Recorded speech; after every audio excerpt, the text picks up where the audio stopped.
Councillor தேர்தலாக இருந்தாலும் honeymoon period 6 மாதம் வரைக்கும் அது கலைஞர் நல்லா கடைப்பிடிப்பார். ஓகே.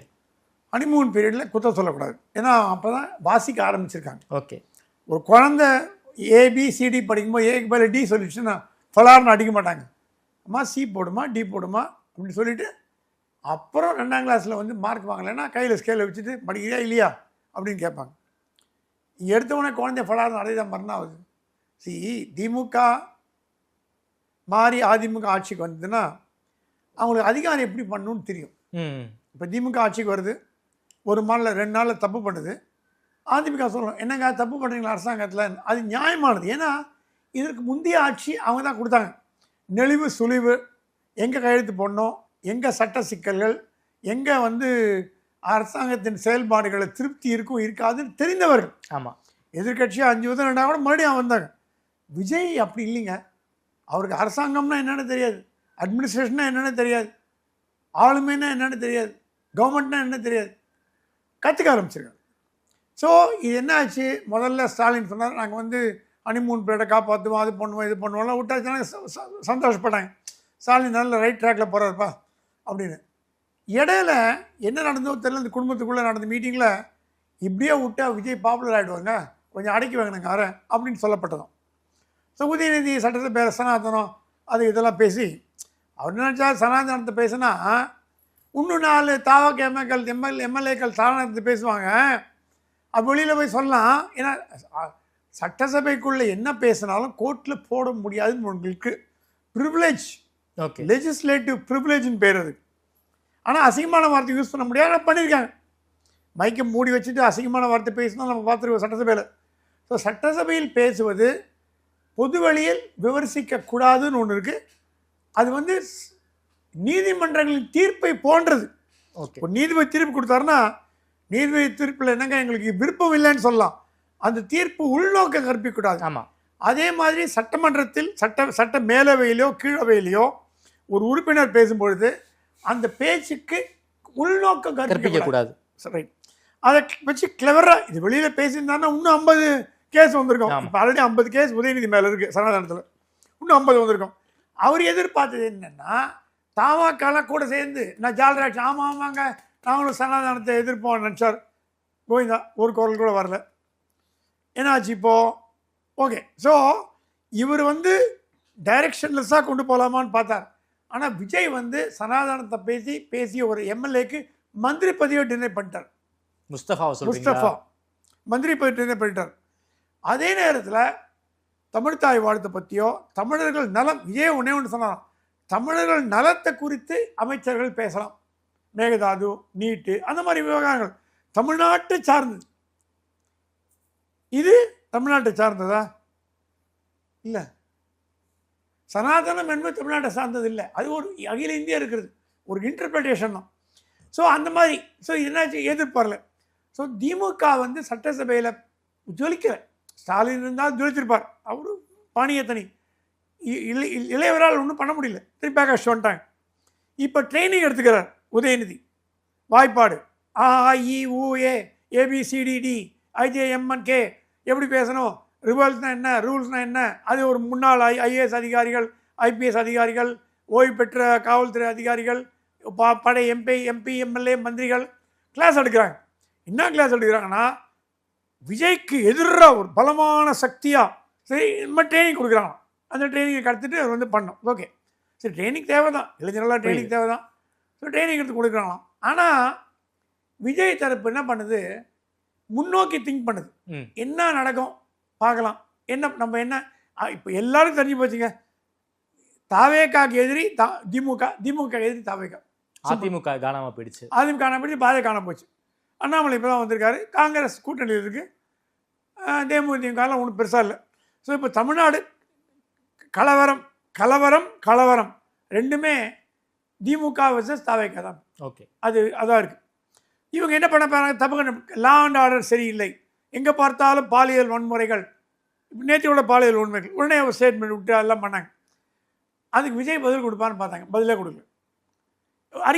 அறிக்கை கொடுத்து ஸ்டேட்மெண்ட் போர் உண்டாகிறது அவர் விரும்பலை.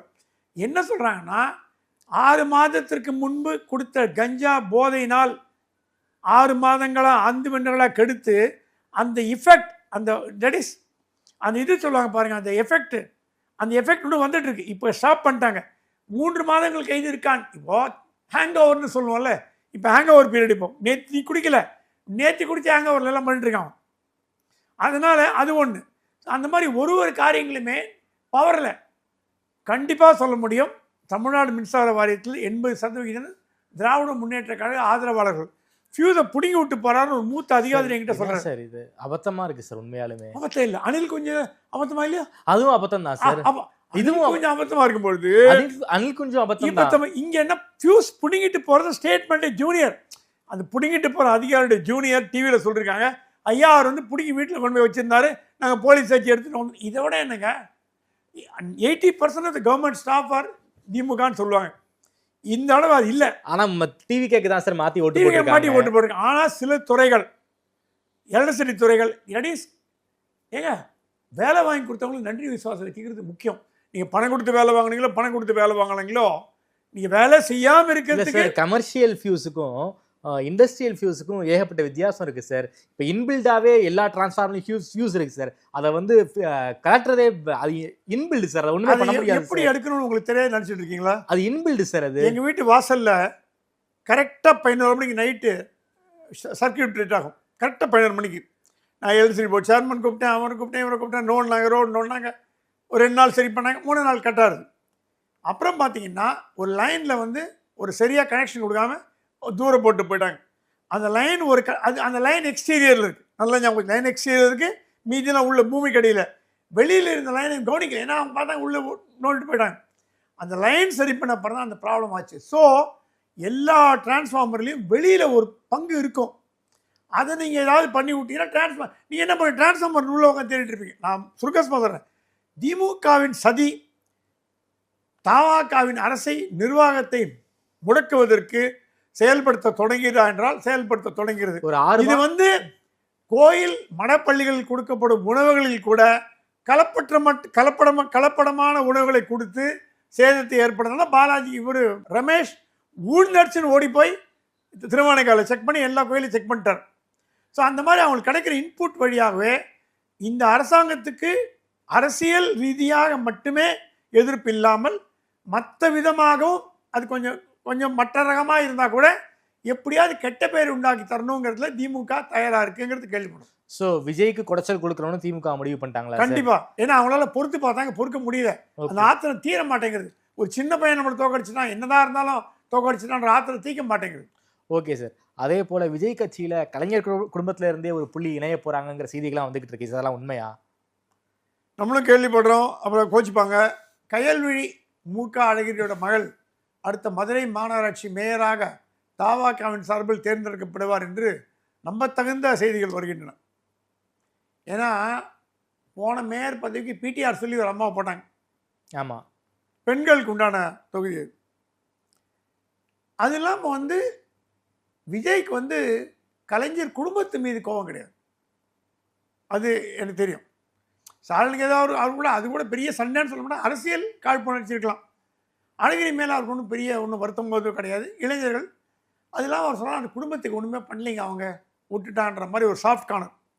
ஸோ கயல்விழி மதுரை மேயராக வந்து சிறப்பாக செயல்படுறதுக்கு ஒரு வாய்ப்பு இருக்கிறதா கேள்விப்படுறோம். ஏன்னா நிறையா பேர் இப்போ வந்து தாவேகாவில் அழகிரி மகள் தாவேகாவில் ஐக்கியமாவது ஒன்றே இன்றைக்கு காலையில் பேப்பர் எடுத்தால் யார் யாரெல்லாம் ஜாயின் பண்ண போகிறாங்க, எந்தெந்த புள்ளி ஜாயின் பண்ண போகிறாங்கன்னு பார்த்து தெரிஞ்சுக்கிறோம். வாசன் கட்சியிலேருந்தே 2 பேர் போயிட்டாங்க. நம்ம சுரேஷ் செல்வம் போய் ஜாயின் பண்ணிட்டார், பெரிய ஒரு. அப்புறம் வந்து நம்ம யுவராஜா போய் ஜாயின் பண்ணிட்டார், ஒரு உனக்கு strong leaders of TVK.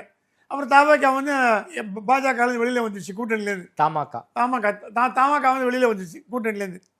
So இப்போ எல்லாரும் படையெடுத்து போகும் ஒரே இடம் Panaiyur. All roads leads to Rome அப்படின்ற மாதிரி பனையூர்.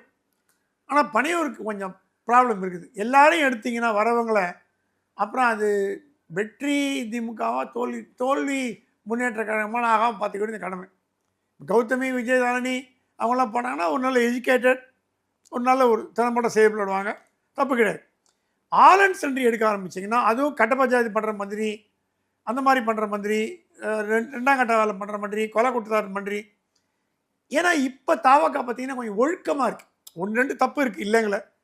அந்த புஷி ஆனந்த் கண்ட்ரோல்லையும் ஆதவர்தனா கண்ட்ரோல்லையும் விஜய் கண்ட்ரோல் இருக்குது. எனக்கு என்ன பையனா, அதிகமாக ஆட்கள் ஸ்க்ரூட்டனைஸ் பண்ணாமல் எடுத்தீங்கன்னா நாளைக்கு கட்சியோட போக்கு எப்படி போகும்? ஏன்னா தொண்டர்கள் வச்சு தான் கட்சி, ஃபவுண்டேஷன் தொண்டர்கள், ஆமாம், அதுக்கு மேலே தான் கட்சி. ஸோ விஜய் கொஞ்சம் ஜாகிரதையாக ஆட்களை எடுக்கணுங்கிறது எங்களோட அன்பு வேண்டுகோள். Okay sir. தாவேகாவுக்கு டிமாண்ட் அதிகமாக இருக்கு போல் இருக்கு சார். அதிமுகவில் பல முக்கிய புள்ளிகள் ஏகப்பட்ட பேர் வந்து தாவேகாவுக்கு தான் எடுத்துக்கிட்டு இருக்காங்க. ஸோ ஸ்க்ரூட்டனைஸ் பண்ணி அவங்கள வந்து சேர்க்கணுங்கிறீங்களா? எனக்கு இன்னொரு நியூஸ் கேள்விப்பட்டேன். தனபாலோட மகன் லோகேஷ் எப்படி தாவேக்கால போய் ஜாயின் பண்ணாரோ, அமைச்சர் ஆகிட்டார் சார் இன்னைக்கு. ஒரு முன்னாள் முதலமைச்சரோட மகனும் தாவேக்கால போகிறதுக்கு சீட்டு போட்டார். யார் சார் சொல்கிறீங்க? ஐடியாவே இல்லையே. முன்னாள் முதல்வர் மகன்னா யாரை சொல்கிறீங்க? பன்னீர்செல்வம் ஓபிஎஸ் பையன். ஓ, ரவீந்திரநாத்தா? அவர் நினைக்கிறாங்க இனிமேல் டிஎம்கேல ஃபியூச்சர் கிடையாது நமக்கு. அப்பாவே மோனியாவில் எம்எல்ஏவாக இருக்காரு, எம்எல்ஏ இருக்காரு, அப்ளிகேஷன் போட்டு பார்க்கலாம் ஓகே அப்படின்னு போடுறாராம். ஓகே. ஒரு தமிழ்நாட்டின் முதலமைச்சரின் மகனே தப்பாக எதையுமே நான் பேசுகிற தப்பாக நோக்கில் எடுக்கக்கூடாது. ஒரு வேடிக்கையாக சொல்லு. ஓகே. முதலே மகனே கட்சியை கைவிட்டார்னா அப்போ திமுகவின் நிலைமை என்ன என்பது எப்படி எடுத்து காட்டுகிறது? அப்ளிகேஷன் கொடுத்தாச்சு. ஓகே. ஆனால் அங்கே விஜய் வந்து சில விஷயங்கள் சொல்கிற மாதிரி ரெண்டாம் கட்ட மூணாம் கட்ட தலைவர்லாம் விஜய் நாலேஜ் இல்லாமல் ஜாயின் பண்ணலாம். பெரிய தலைவர்கள்லாம் விஜய் வந்து கொஞ்சம் ஆறாம போட்டு தான் பண்ணுறாரு. டக் டக்குன்னு முடிவு பண்ணுறது சார். அதுவும் விஜய் முன்னாடி யாரும் ஜாயின் பண்ணலையே சார். புஷி ஆனந்த், ஆதவர்தனா இவங்க முன்னாடி தானே சார் ஜாயின் பண்ணுறாங்க. இதில் என்ன இருக்குது? தயக்கம் என்ன இருக்குது விஜய் அவர்களுக்கு? இல்லைங்க, அவர் ஒரு ஷெட்யூல் வச்சுருக்காரு. இப்போ கட்சி தலைவர்னா எல்லாருமே, இப்போ கட்சியில் எல்லாருமே கலைஞர் முன்னாடி ஜாயின் பண்ணாங்களா, ஸ்டாலின் முன்னாடி ஜாயின் பண்ணாங்கன்னு பார்க்கணும். வேறு வட்ட செயலாளர், மாவட்ட செயலாளர், முன்னாள் எம்எல்ஏ எல்லாம் துறையும் முன்னாடி தான் பண்ணுவாங்க.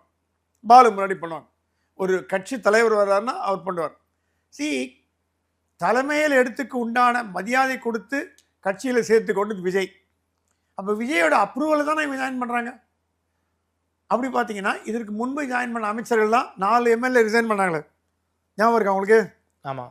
4 எம்எல்ஏ அதிமுகவில் ராஜினாமா பண்ணி தாவேக்கால எழுந்தாங்க. அந்த எம்எல்ஏ வந்து அது கூட ஒரு கான்ட்ரவர்சி வந்து ஸ்பீக்கர் ரூமில் கொடுத்துட்டு மேலே போய் ஜாயின் பண்ணாங்கன்னு. அப்போ விஜய் இல்லை. அதற்கு பிறகு விஜய் சந்தித்தார். ஓகே. அதனால் விஜய் சந்திக்கிறதும் சந்திக்காதும் ஒரு விவாத பொருளாக எடுத்துக்கொள்ளக்கூடியவர்கள். ஓகே. அந்த நேரத்தில் ஒரு மீட்டிங் இருக்கலாம். கட்சி முக்கியமாக ஆட்சி முக்கியமாங்கிறத பார்க்குற லெவலில் விஜய் இருக்கார். ஸோ அந்த முக்கியமான ஃபைல் பார்க்க வேண்டிய டிஸ்கஷன் மீட்டிங் அதை விட்டு போய் கட்சியில் பண்ணார்னா அப்போ சொல்லுவாங்க பாயிண்டாக மீட்டிங் விட்டு கட்சிக்கு வந்துட்டாருங்க. எப்படி நம்ம நாக்கு வந்து டபுள் டங் எப்படி வேணால் பேசும். ஸோ மேபி விஜய் நாளைக்கு அவனை தான் கூப்பிட்டு விஜயதாரணியில் விஜய் கண்டிப்பாக பேசுவார். விஜயதாரணி சிறந்த ஸ்பீக்கர். விஜயதாரணி வாழ்வில் எடுத்த மிக நிறந்த முடிவு தான். ஏன்னா பாஜக அந்தம்மா எந்த மரியாதையும் கொடுக்கல. ஆச்சு குஷ்பு பட்டி ரெடி வச்சா டைம் ரெடியாக இருக்காங்க. குஷ்பு ரெடியாக இருக்காங்க, ராதிகா ரெடியாக ரெடி ஆகிட்டாங்க. ஓகே. இது என்ன போகுதுன்னா 1000 அண்ணாமலையை உருவாக்குவோம். சரி, 1000 தமிழிசை உருவாக்குங்களா? நான் சொல்கிற அர்த்தத்தில் மீனிங் பாருங்கள். 1000 அண்ணாமலை உருவாக்குகிறோம், 1000 தமிழிசை மூலம் உருவாக்குங்கன்னு பாருங்கள். அப்புறம் 1000 அண்ணாமலை உருவாக்கலாம். இந்த வெச்சு பேத்துனால தான் பாஜக அப்படி டவுன் ஸ்லைடில் போகுது. ஓகே. டவுன் ஸ்லைடில் போகிறதுக்கு மாதிரி தான் போயாச்சு, மறந்தாச்சு, விட்டுருங்க. ஏன் இன்னும் பின்னாடி போய் நிற்கிறீங்க? அவர் ஏதாவது பம்பு பண்ணாருன்னா பேசணும். அண்ணாமலை ஏதாவது கூப்பிட்டு தமிழ்நாடு பாஜக ஒழிப்பேன், அதை ஒழிப்பேன், இது ஒழிப்பேன் தான் என்னங்க பம்புக்கு வராரு, போயிட்டார். அவர் போயிட்டார். அவர் போனதால் எங்களுக்கு எந்த நன்மையும் இல்லை, லாபமும் இல்லை, நஷ்டமும் இல்லை, சேதாரம் இல்லை, போதாரம் இல்லை. வாய் ரொம்ப ஜாஸ்தி இந்த மாதிரி. அதனால தான் விட்டு போனார். இப்போ பின்னாடி துரத்தின்னு வர்றீங்களே. கட்சியில் இருக்கும்போது தான் அவர் மாறடிச்சிங்க, கட்சியில் இருக்கும்போது தான் டார்ச்சர் பண்ணீங்க. கட்சி விட்டு போனவங்க கூட ஏன்பா டார்ச்சர் பண்ணீங்க? இந்த அம்மா வேடிக்கையாகுது. இந்த அம்மா மட்டுமே காமன் எதிரி அவருக்கு. வி சக்கரவர்த்தியோ, எச் ராஜாவோ, எஸ்ஆர் சேகரோ, கராத்த தியாகராஜ், ஏதாவது அவங்களாம் கட்சி தலைவர்கள். ஒரு ஸ்டேட்மெண்ட் விடுறாங்களா பாருங்க. இவங்களுக்கு என்ன வருத்தம்னா இவங்க கொடுத்த பணத்தை, எலெக்ஷனுக்கு கொடுத்த பணத்தை சொல்லிட்டாங்கன்றது அண்ணாமலை கண்டுபிடிச்சாருன்ற ஆத்திரம். அது ரிமோட்டை போட்டு கொடுத்தாரு. இல்லை, எல்லாமே உள் அண்டர்ஸ்டாண்டிங் தான். ஸோ என்ன சொல்கிறேன்னா, இளைஞர்கள் பட்டாளத்தை உருவாக்குவது மட்டுமே இனிமேல் தாவேகாவின் நோக்கம், திமுகவின் நோக்கம், பாஜகவின் நோக்கம், அண்ணாமலையின் நோக்கம்னு எடுத்துக்கலாம். ஏன்னா ஜென்சி தான் கம்ப்ளீட் கண்ட்ரோலாக போகிறது. அதான் யாராவது போடுவாங்க இனிமேல் எல்லா தலைவரோட ஹாஃப் பேண்ட் ஜீன்ஸ் போட்டு வந்துடுவாங்க. குருதாக்கு பதில் half pant jeans, T shirt already வந்தாச்சு. அப்புறம் 3/4 அதெல்லாம் போட்டு வந்துடுவாங்க. வேடிக்கை பண்ணாங்க. இளைஞர்களை அட்ராக்ட் பண்ணும். அது தப்பு கிடையாது. இளைஞர்கள் தான் நாட்டின் எதிர்காலம். அவங்க எப்படி உள்ளே வந்தால் என்ன, எந்த வழியாக வந்தால் என்ன, கற்று தெரிஞ்சுக்கிறாங்க. ஏங்க இந்த நாட்டோட அரசியலில் அவங்களுக்கு இல்லாத அக்கறை நமக்கு என்ன? ஸோ இளைஞர்களை இழுப்பதில் எல்லா கட்சிகளையும் போடுது. அது திமுக தனியாக விங்கே ஒன்று போட்டிருக்கு. தனியாக ஒரு செக்ஷனை அப்பார்ட் பண்ணி ஒரு 10,000 கோடி ரூபா அலாட் பண்ணி தான் கேள்விப்படுறோம். அது இல்லாமல் மாவட்ட செயலாளர் 60லேருந்து 80 போகிறாங்களா? 120. ஆமாம் சார், 60 இன்க்ரீஸ் பண்ண போகிறாங்க. அதில் வந்து 50% யூத்து கொடுக்க போகிறதா பிளான் பண்ணிருக்காங்க. சார், எல்லாரும் இளைஞர்கள் ஓட்டை குறிவைக்கிறாங்க, அதன் காரணமாக இளைஞர்களுக்கு முக்கியத்துவம் கொடுக்குறாங்கன்னு சொல்கிறீங்க. அதே போல் தமிழ்நாடு காங்கிரஸ்லேயும் இளைஞர் ஒருவருக்கு மிக முக்கியமான பதவி ஒன்று கொடுக்க போகிறதாக தகவல். அதாவது தலைவர் பதவியே அந்த இளைஞருக்கு தாங்கிறாங்க. லோக்சபா எம்பிக்கு கொடுப்பாங்கன்னு பார்த்தா ராஜ்யசபா எம்பிக்கு வந்து காங்கிரஸ் தலைவர் பதவி கொடுக்க போகிறாங்க போல இருக்கு. யாரை சொல்கிறேன்னு உங்களுக்கு தெரிஞ்சிருக்குன்னு நினைக்கிறேன். என்ன சார் நடந்துகிட்டு இருக்கு தமிழக காங்கிரஸ் வட்டாரங்களில்? பிரவீன் சக்கரவர்த்தி என்பவர் தமிழக காங்கிரசின் விடிவெள்ளியா வந்துட்டார். ராஜீவ் எப்படி சாம் பிட்ரோடா இருந்தாரோ, ராஜீவோட மனசாட்சி சாம் பிட்ரோடா. அந்த காலத்தில் ராஜீவ்காந்தி இருக்கும்போது டெலிகாம் ரெவல்யூஷன் பண்ணதே சாம் பிட்ரோடா தான். சாம் பிட்ரோடா கேட்ட Rajiv Gandhi, Rajiv still you making phone call by dial phone? What nonsense, world is moving over to cellphone technology, come. அவருக்கு கூப்பிட்டு போனார், மோட்டரோலா கூப்பிட்டு போயிட்டு செல்ஃபோன் பாரு, இந்தியாவில் செல்ஃபோன் கொண்டு வந்து சாம் பிட்ரோட அவர் என்ன வேணால் விமர்சனம் பண்ணுங்க. ஆனால் ராஜீவ்காந்தி கேட்டார். அந்த மாதிரி ராகுல் காந்தி கேட்கும் இடத்தில் இருப்பவர் பிரவீன் சக்கரவர்த்தி. Okay, brilliant man, MBA, study இந்த US ஹார்வர்டில் படித்தார், இந்த ஸ்கூலில் படித்தார். அவர் ஹார்வர்டில் பிஸ்னஸ் மேனேஜ்மெண்ட் பண்ணார். அவர் ராகுல் காந்தியோட நெருக்கமாக இருக்கார், அட்வைசர், சீஃப் எல்லாம் பண்ணுறார். அவருக்கு ஏதாவது போஸ்ட் கொடுக்கணும்னு பார்த்தார். அவர் ப்ரிஃபர் பண்ணது தமிழ்நாடு காங்கிரஸ் கமிட்டி தலைவர் பிரவீன். அவர் யார் தெரியுமா? டிவிஎஸ் குரூப்போட சேர்ந்தவர், ஐயங்கார். பிரவீன் சக்கரவர்த்தி என்பது ஐயங்கார் பேர், நல்லான் சக்கரவர்த்தி. ஓகே, NC ராகவாச்சாரியெல்லாம் இருக்காரு, நல்லான் சக்கரவர்த்தி அது ஒரு குலப்பேர். ஓகே, அந்த மாதிரி சக்கரவர்த்திங்கிறது ஐயங்கார் பேர். உடனே கொடி தூக்கிட்டாங்க. பார்ப்பனருக்கா தமிழ்நாடு காங்கிரஸ் தலைவர் பதவி? இது வரைக்கும் பார்ப்பனர் இருந்தது இல்லையா? சத்தியமூர்த்தியார் கேட்குறேன். சத்தியமூர்த்தியார் காமராஜர் வணங்கியவர். காமராஜர் எழுந்து சத்தியமூர்த்தி உட்கார்ந்தானா காமராஜர் உட்கார மாட்டார், நிப்பார். சத்தியமூர்த்தி பவன் என்று போட்டு பிரவீன் சக்கரவர்த்திக்கு அவர் பிராமணர் என்பதால் சீட்டு மறுப்பும் கும்பல்கள் என்னன்னு சொல்றது அவங்கள. அவர் கேட்டாராம் ராகுல் காந்தி, இந்த அளவுக்கு பிராமண எதிர்ப்பு தமிழ்நாட்டில் இருக்கு. அவருக்கு புரியல. அவருக்கு why Praveen not accepted because he's a Brahmin? So what? See, north இந்தியாவில் வந்து நீங்கள் பீகாரில் மாயாவதி பிராமினோட கூட்டு சேர்ந்தா போட்டி போடுவோம். ஆமாம், அது ஒரு டீம். அது பிராமின், கஷ்யப், அது அந்த ஜாட்டு, அது மாதிரிலாம். அப்புறம் SC ST பட்டியலின மக்கள். பட்டியலின மக்களும் பிராமினும் நெருக்கமாக போட்டி போடுறது நார்த் இந்தியாவில். இங்கே தான் பிசிகேக்கு பிராமினை கண்டா பிடிக்காது, சனாதன ஒழிப்போன் மீசை முறுக்கிட்டு பேசுவாங்க. அங்கே யூபியிலலாம் பிராமின் பிசிகே தான், பிராமின் அண்ட் பட்டியலின மக்கள் தான் ஒன்றா இருப்பாங்க. ராகுல் காந்தி புரியலையா, ஒய் பிரவீன் நாட் கெட் அப்படி. இல்லை சார், இங்கே ஆன்டி பிராமின் சார், பிராமினை கொடுத்தா வேலைக்கு ஆகாது. அதனால தான் தமிழ்நாடு பாஜகலையும் ராஜா போன்றவர்களுக்கு பதவி கொடுக்கப்படவில்லை அப்படின்னு அவர்கிட்ட எடுத்து கூறப்பட்டதான். ராகுல் காந்திட்ட தலையை புஞ்சினார். என்னடா பாலிடிக்ஸ் பண்ணுறீங்க? ஏன்னா நார்த் இந்தியாவில் பிராமின்லாம் அதெல்லாம் கிடையாதுங்க. இப்போது எவ்வளோ MP தேர்ந்தெடுத்தாங்க, பாதி பேர் பிராமின்ஸாக இங்கே தேர்ந்தெடுக்கப்பட்டிருக்காங்க. சுதான்ஷு திரிவேதி 3 வேதங்களை பெற்றவர், ராஜ்நாத் சிங்கோட மகன் மாதிரி அவர் பிராமின். அந்த மாதிரி நார்த் இந்தியாவில் அதெல்லாம் கிடையாது. ஸோ இங்கே சவுத் இந்தியாவில் பிரவீன் சக்கரவர்த்தி பார்ப்பனர் என்பதால் மறுக்கப்பட்டது. ராகுல் சொன்னால் இது எங்கே போய் முடிய போதில் அட்லீஸ்ட் ராஜ்யசபா கொடுங்க அப்படின்னு ராஜ்யசபா போயிட்டார். ஸோ தமிழ்நாடு காங்கிரஸ்லேயும் பார்த்தீங்கன்னா இந்த மதவெறி என்பதோ இனவெறி என்பதோ, இப்போ நீங்கள் பாஜகவை சொல்கிறீங்க மதவெறி பிடிச்ச கட்சின்னு, அப்போது காங்கிரஸ் என்ன சொல்லலாம்? ஒரு வெறுப்பு என்றால் ஒரு சமயத்தின் மீது இருப்பது வெறுப்பு. அது வந்து இந்து மீது வெறுப்பாக இருக்கட்டும், இஸ்லாம், இப்போ நீங்கள் சொல்கிறது பிஜேபி இஸ்லாமிய வெறுப்பு, பட்டியலின வெறுப்பு, கிறிஸ்தவர்கள் வெறுப்பு, அந்த வெறுப்புன்றீங்க. காங்கிரஸ் பிராமண வெறுப்பு, டெக்ஸாஸ் வெளியில் அமிச்சிங்க, கோவண்ணா வெளியில் அமிச்சிங்க, அப்புறம் ரமணியை வெளியில் அமிச்சிங்க, சொல்லிட்டே போகலாமே. SV ரமணி வெளியில் அமிச்சிங்க, டெக்ஸாஸ் நாடு வெளியில் அமிச்சிங்க, அமெரிக்கா நாடு வெளியில் அமிச்சிங்க. அப்போ எங்கே நீங்கள் எந்த ஸ்டாண்ட் எடுக்கிறீங்கன்னு தெரியும். ஸோ ஆகவே இதெல்லாம் என்னென்னா, ஒரு பக்கம் ஜென்சி இளைஞர்கள் ஜாதியே கிடையாதுங்களாம். நீங்கள் ஜென்சிகிட்ட போய் டிவி கேட்ட போய் விஜயன் கிறிஸ்டியனான்னு கேளுங்க, ஷடப். அன்றைக்கி ஒருத்தர் கேட்டேன், என்னப்பா உங்கள் கட்சி தலைவர் என்ன ஷடப் இஸ் எ ஹியூமன் பீயிங்னா பக்குன்னு தனுக்கு. நல்ல பதில். வாயை புழுறி பார்த்தேன். Is a human being, is not belong any கட்சி or any party or any religion. சரி, தேங்க்யூன்னு அந்த தான் கொண்டு வரணும். நம்ம ஆசைப்பட்டது என்ன தெரியுமா? நம்ம எத்தனை நாள் இருக்க போகிறோமோ தெரியாது. தமிழ்நாட்டில் ஜாதி மதம் ஒழியப்பட வேண்டும். போதும், இனஃப். சண்டை போட்டாச்சு, நிறைய போட்டாச்சு. 50 வருஷம் வாழ்ந்துட்டோம். திராவிட கட்சிகள்லாம் கெட்டு போச்சு நாடு. அது இது பிராமண நீட்டு வாட்டு செட்டியார் முதலியார் தேவர் பல்லர் கல்லர் இதை வச்சு ஒழிச்சோம். இப்போ இனிமேலாவது இளைஞர்கள் எடுத்து இந்தியர் தமிழர் என்று போர்வேன், தமிழில் எல்லாம் அடங்கி போச்சு அவங்களுக்கு. அந்த மாதிரி கொண்டு போனோன்னா 10 வருடங்களில் சமுதாயம் ஏற்றத்தாழ்வு இல்லாத சமுதாயத்தை உருவாக்க முடியும். இன்னொரு வேங்க வகையில் தடுக்க முடியும். இன்னொரு வேங்க வகையில் தடுத்து உலகம் முழுக்க நம்ம தலை குனிஞ்சமே. நெதர்லாண்ட்லேருந்து ஒரு நண்பர் வந்தார், பெரிய சயின்டிஸ்ட், எங்களோட அமெரிக்காவில் படித்தார். அவர் கேட்டார், இங்கே வந்து what is that well problem in தமிழ்நாடுன்னு கேட்டார். எனக்கு ஒன்றுமே புரியலன்னா, ஃபாரின்லலாம் டிரான்ஸ்லேட் ஆகி போயிருக்காது. தமிழ்நாடு மேலே கப்பல் ஏறி போச்சு. சார் மேட்ரு அப்படி தான். இது வந்து ஜெனீவா ஹியூமன் ரைட்ஸ் கமிஷனில் இட் வாஸ் டிஸ்கஸ். அது சர்வதேச லெவலில் தான் தெரியாது.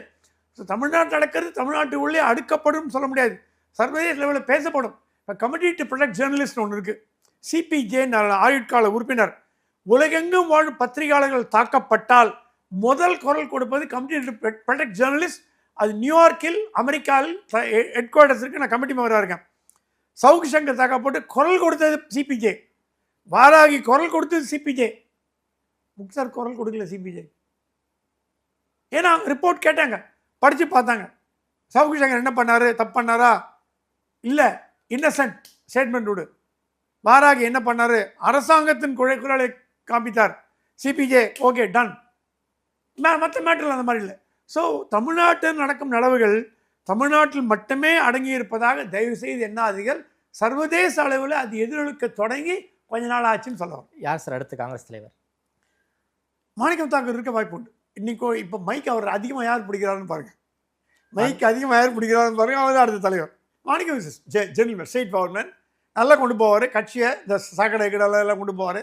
ஆனால் என்னங்க, நீங்கள் அவர் மாணிக்கம் தாக்கூரை போட்டு 3வது மாதம் டெல்லி காவடி எடுத்து மாணிக்கம் தாக்கூர் எடுங்கன்னா டெல்லிக்கும் சலிச்சு போகும், மாணிக்கம் தாக்கூர் சலிச்சு போகாதான். ஒரு தலைவர்னு ஒரு தேவை, ஒரு நல்ல தலைவர் இருந்துட்டு போட்டோம்.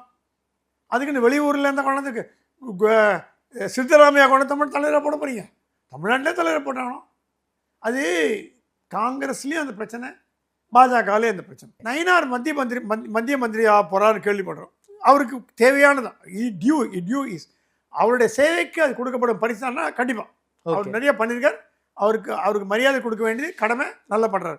இப்போ ரேஸ் ஆரம்பிச்சிச்சு. வானதியா, தமிழிசையா, எல்முருகனா, கேடி ராகவனா, அவரா, சக்கரவர்த்தியா, எஸ்ஆர் சேகரா, நடுவில் ராமசீனிவாசனா, இப்படி இந்த ரேஸ் நல்லா ஓடிட்டுருக்கும். இன்னைக்கு தமிழ்நாட்டில் சீட்டு குலுக்கி போடுறாம நேம் குலுக்கி போடுறது தான் வாசம். ஸோ காங்கிரஸும் பாஜக ரெண்டுமே தலைவர் இல்லாமல் தத்தளிக்கிட்டு கொண்டிருக்கு. பாஜகவுக்கு அடுத்த தலைவராக யார் வர?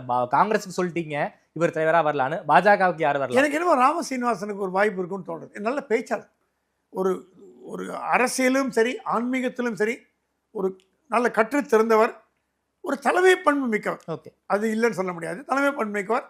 அவர் வந்தால் உடஞ்ச பாஜக அவர் தூக்கி நிறுத்த முடியுமான ஒரு அஸ்வத்தாமன் ரேஸில் இருக்கிறதா கேள்விப்படுறோம். அவரும் சிறந்த இளைஞர், வயசாளனே கொடுக்கணும் அவசியம் இல்லை. அஸ்வத்தாமன் நல்ல சிறந்த இளைஞர்.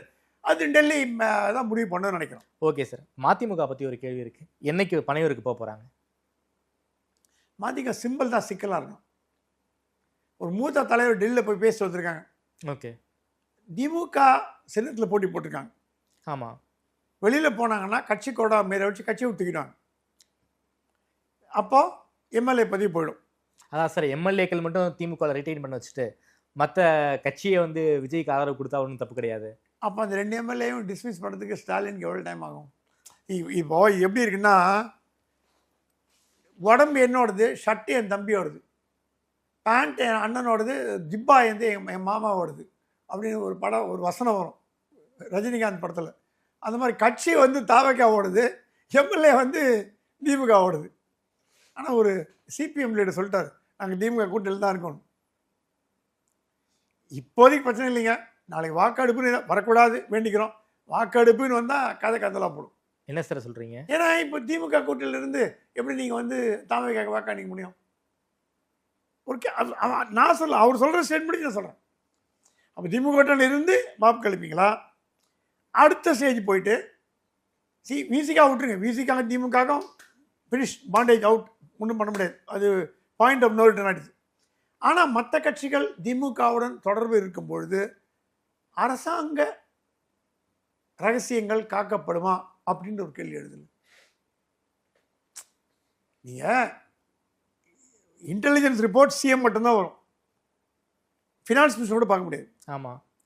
இண்டஸ்ட்ரி மினிஸ்டர் கூட பார்க்க முடியாது. போன கவர்மெண்ட்டில் டெப்டி சிஎம் பார்த்தார். ஏன்னா டெப்டிங்கிற ஒரு வார்த்தைனால பார்த்தார். கரெக்டா? அப்படி இருக்கும்பொழுது சில ரகசியங்கள் வாய்மொழியாக கீழ் லெவலுக்கு வரும். இல்லை, இந்த ஆட்சியிலேயே வந்து முதல்வரைக்கு முன்னாடியே ஒரு 3 பேர் வந்து ஐஎஸ் ரிப்போர்ட்டை படிக்கிறாங்கன்னு வந்து பத்திரிகையிலையும் செய்தி வந்திருக்கு. நீங்களும் அதை பார்த்துருப்பீங்கன்னு நினைக்கிறேன். இல்லை, அது பார்த்தேன். முதல்வர் உத்தரவோடு அது செயல்பட்டால் அது தவறு கிடையாது. முதல்வர் உத்தரவு இல்லாமல் செயல்பட்டால் தப்பு. இப்போ சிஎம் சொல்கிறார், ஒரு ஃபோன் வருது, முக்கியமான ஃபைல் பார்த்துருக்கா, என்ன ஃபோன் எடுங்கண்ணே அப்படிங்கிறாரு. சார் டெல்லியில் பிரைம் மினிஸ்டர் கூப்பிட்றாரு, ஒரு நிமிஷம் வந்து பேசுறியா? போய் தானே பேச, அவரே ஃபோன் எடுக்கலையே, அது தப்பாக எடுக்க மாட்டோம். அது மாதிரி சிஎம்மோட உத்தரவின் பேரில் அவர்கள் பார்த்து இப்போ சிஎம் நீட் ப்ரீஃபிங். இப்போ வந்து இன்டெலிஜென்ஸ் ரிப்போர்ட் ப்ரீஃபிங் எல்லாம் கரடு முரடாக இருக்கும். நான் பார்த்துருக்கேன். இந்த இடத்தில் இத்தனாம் தேதி குண்டு வெடிக்கப்படும் என்று நம்புகிறது அப்படின்னு இருக்காது. 35 கிலோமீட்டர் நடுவில் 40 கிலோமீட்டர் கிட்ட 30 மீட்டர் நடுவே வெடிக்கிறதுக்கு வாய்ப்பு இருப்பதாக கருதப்படுகிறது அப்படின்னு மொட்டையாக போட்டாங்கன்னா சிஎம் தலைப்பு அது யாராவது எடுத்து, சார் ஒன்றும் இல்லை சார், சிம்பிள் லாங்குவேஜில் there is possibility of some measure, அதை நாங்கள் பார்த்துக்கிறோம் அப்படின்னா முடிஞ்சு போய். அந்த விளக்க உரை, கோனார் விளக்க உரை கொடுக்கறதுக்கு 3 அதிகாரிகள் வச்சுருப்பார். கலைஞர் இருந்தால் தேவையில்லை, அவரே பார்த்து கரெக்டாக டேய் என்ன சொன்னேன் கேட்டுருவார். ஸ்டாலின் தான் சொல்லிடுவார், ஜெயலலிதா சொல்லிடுவாங்க. விஜய்க்கு அந்த நாற்காலி புதுசு, அதுக்கு ஒரு உதவி. நான் வந்து தவறு சொல்ல, 3 பேர் மேலே எக்ஸ்ட்ரா கான்ஸ்டியூஷனல் அத்தாரிட்டின்னு சொல்ல மாட்டேன். சிஎம்க்கு உதவி பண்ணுறதுக்கு, அவர் ப்ரீஃப் பண்ணுறதுக்கு, இங்கே சிஎம் நீட் ப்ரீஃபிங் எவ்வளோ ப்ரீஃப் பண்ணுறாங்க. அதுக்கு அந்த உளவுத்துறை அதிகாரி வருவார், டெய்லி காலையில் மீட் பண்ணோம். மீட் பண்ணிவிட்டு அந்த உளவுத்துறை ரிப்போர்ட்டில் இருக்கிறத ப்ரீஃப் பண்ணிவிட்டு கேள்விகளுக்கு பதில் சொல்லிட்டு போய் தினம் மார்னிங் ரொட்டீன். அது சிஎம் ஊரில் இருந்தாருன்னா இருந்தாலும் இல்லாட்டி கூட மீடியம் ரொட்டீன் அந்த மாதிரி இருக்கலாமே தவிர. ஆனால் கோப்புகளை பார்ப்பதில் கைதேர்ந்து விட்டார் விஜயன் கேள்விப்படுறோம். கொஸ்டின் பண்ணுறாராம். அன்றைக்கி வெங்கட்ராமனை கேட்டாராம், எவ்வளோ நெல் வீணாக போகிறதுன்னு சொல்லுங்கள் எனக்கு. வெங்கட்ராமன் என்னங்க, எவ்வளோ நெல் வீணாக போகிறது, எவ்வளோ கோடவுன் இல்லை, டெல்டா மாவட்டங்களில் எவ்வளோ ஷெட்டு இல்லை, நெற்பயிர்கள் வீணாகின்றன, அது தடுப்பதுக்கு நடவடிக்கை என்ன சொன்னாராம். சேவிங் இஸ் பெட்டர் தென் க்ரோயிங்னாராம். ஆடி போட்டாங்க அமைச்சர்கள். என்ன சொல்கிறார்? Saving is better than growing. சிஎம்மோட வார்த்தை, கேபினெட் மீட்டிங்கில் ரூமில் பேசின வார்த்தை. காப்பாற்றுவது என்பது வளர்ப்பதை விட முக்கியம். அப்படி ஒரு துறையிலே அவர் வந்து கண்ணு மாதிரி பார்த்துக்கிறாரு. தவறு நடக்காமல் இருக்கலாம் சொல்ல முடியாது. திருத்திக் கொள்ள வேண்டிய தவறுகள் தான். இப்போ நடக்க பாலியல் கொலைகள் எல்லாம் காரணம் 3 மாதம் முன்னாடி போட்ட ட்ரக்கு. ஒரு விதைச்சதுன்னா முளைக்கும். அந்த முளையை அடித்த பிறகு தான் விலையை அடுக்கணும். அந்த முளையை அடுக்கிறது இருக்காங்க, அதுக்கப்புறம் விதையை பிடிங்கி போடணும். ஸோ அந்த மேபி கட்சியில் யாருமே தப்பு பண்ணலாம் கேட்கலாம், இல்லை நிறைய பேர் தப்பு பண்ணியிருக்காங்க. அவங்களுக்கு இரும்பு கண்ணை கொண்டு அடக்காமல் அவங்கள வந்து ஓட விட்டு பணத்தை எடுத்துக்கோனாலும் தப்பு. அதை வழி இன்ஸ்ட்ரக்ஷன்ஸ் போட்டு உடனே கட்சி விட்டீங்க, அவனுக்கு என்ன ஜெயில் தானே கொண்டு வந்துட்டாரான்.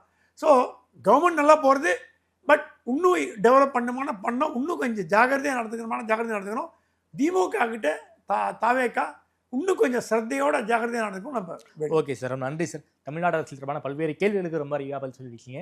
மேலும் பேசிய நன்றி சுவாமி சார்.